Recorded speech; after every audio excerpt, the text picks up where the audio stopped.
Hello everyone, আশা করি সবাই ভালো আছেন। নতুন একটা রেসিপি আপনাদের সাথে শেয়ার করতে চলে আসলাম। আজকে আপনাদের সাথে চিকেন রোল রেসিপি শেয়ার করব।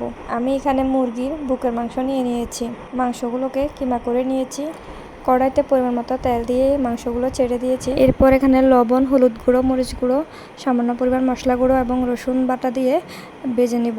মাংসগুলো ফ্রাই হয়ে আসলে এরপর পেঁয়াজ এবং কাঁচামরিচ দিয়ে দিব। এখানে আমি হাফ কাপ পানির মধ্যে 1 চা চামচ আটা নেড়ে নিয়েছি। আপনারা চাইলে এখানে কিমার মধ্যে বাঁধাকপি, গাজর, অন্য যে কোনো সবজি অ্যাড করতে পারেন। এরপর এগুলো এখানে দিয়ে নেড়ে চেড়ে নেব। সবশেষে ধনেপাতা কুচি দিয়ে দিব। কিমার স্বাদ বাড়ানোর জন্য আমি এখানে প্রাণ ম্যাগি মশলা ব্যবহার করেছি। এই তো রেডি হয়ে গেল আমার চিকেন রোলের ভেতরের পুরটা।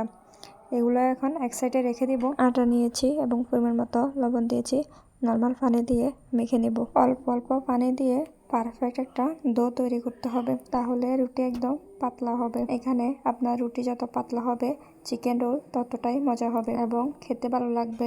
রুটির সাইজ বেশি বড় করা যাবে না। আপনারা ভিডিও দেখে বুঝতে পারছেন কতটা বড় করেছি। আমার ভিডিওটি ভালো লাগলে লাইক দিয়ে পাশে থাকবেন।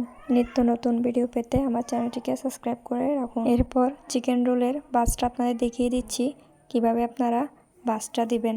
আটা এবং পানি দিয়ে পাতলা একটা লেয়ার তৈরি করেছি। এটা বানানোর ভিডিও ক্লিপ নিতে ভুলে গিয়েছি, আপনারা এটা ক্ষমা সুন্দর দৃষ্টিতে দেখবেন। এরপর আমি এখানে একটা ডিম ফেটিয়ে নিয়েছি।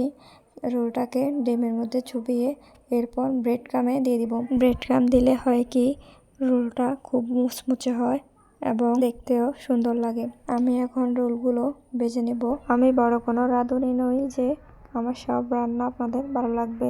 অল্প যা কিছু পারি তা আপনাদের সাথে শেয়ার করতে আমার ভালো লাগে, তাই ভিডিওগুলো করা। আমার সবগুলো রোল ভাজা হয়ে গেছে।